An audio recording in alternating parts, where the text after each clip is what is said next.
puhdistava hengitys. Tässä harjoituksessa käytetään vatsalihaksia pumppaamaan ilmaa voimakkaasti keuhkoista uloshengityksellä. Eli annetaan sisäänhengityksen tapahtua aina luonnollisesti ja keskitytään siihen uloshengitykseen. Ja sen uloshengityksen jälkeen aina rentoutat vatsalihakset, jolloin se sisäänhengitys tapahtuu täysin itsestään. Yhdellä kierroksella tehdään aina 20-25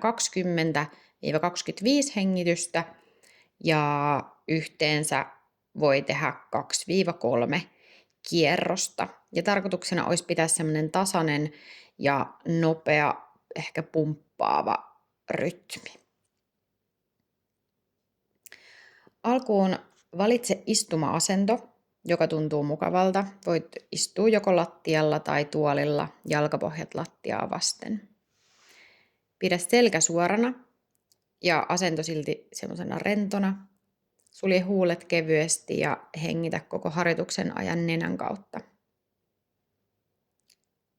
Keskity ensin hetki luonnolliseen hengitykseen ja tunne, miten ilma virtaa sisään ja ulos.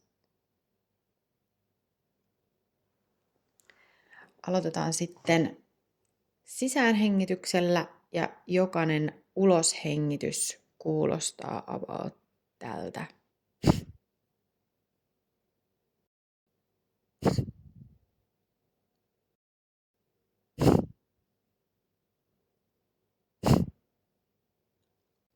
Pidä tasainen ja nopea rytmi ja pumppaa ilmaa jokaisella uloshengityksellä vatsalihasten avulla ulos voimakkaasti ja suhteellisen nopeasti.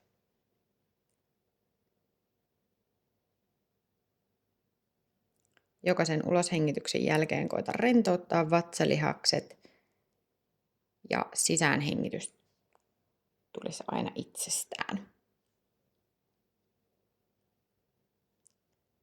Sitten kun olet tehnyt 20-25 puhdistavaa hengitystä, niin ota välissä 2-3 tavallista syvää hengitystä, jolloin se hengitys tasaantuu. Ja tämä on siis 1 kierros.